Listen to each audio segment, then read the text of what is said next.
They've been manufacturing Vauxhalls here since 1964. The brand, known as Opel in mainland Europe, is owned by the American car giant General Motors. 4,500 people work here. Despite being foreign-owned, Vauxhall's seen as a quintessential British brand.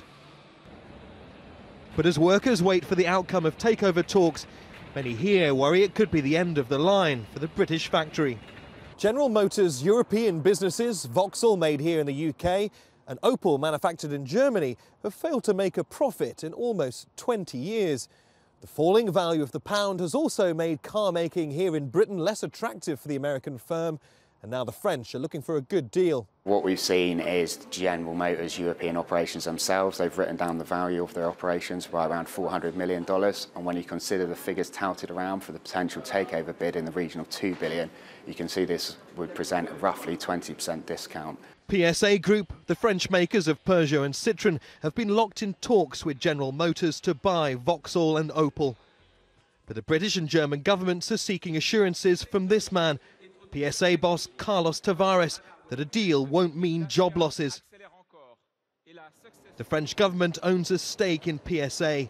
The last thing the UK wants to see is France gain from Britain's loss, especially before Britain leaves the EU. Speaking in Paris, Tavares said that adding Vauxhall and Opel to PSA's portfolio offered the brands a fresh start. We believe that there is opportunity to create an European car champion.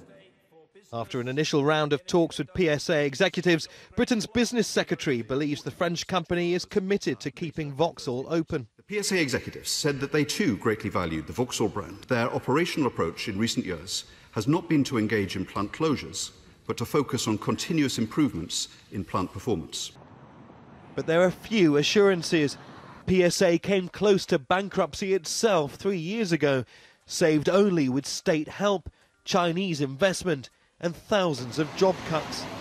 The company's promised to turn Vauxhall Opel into a European car champion, but for many that could mean some painful changes.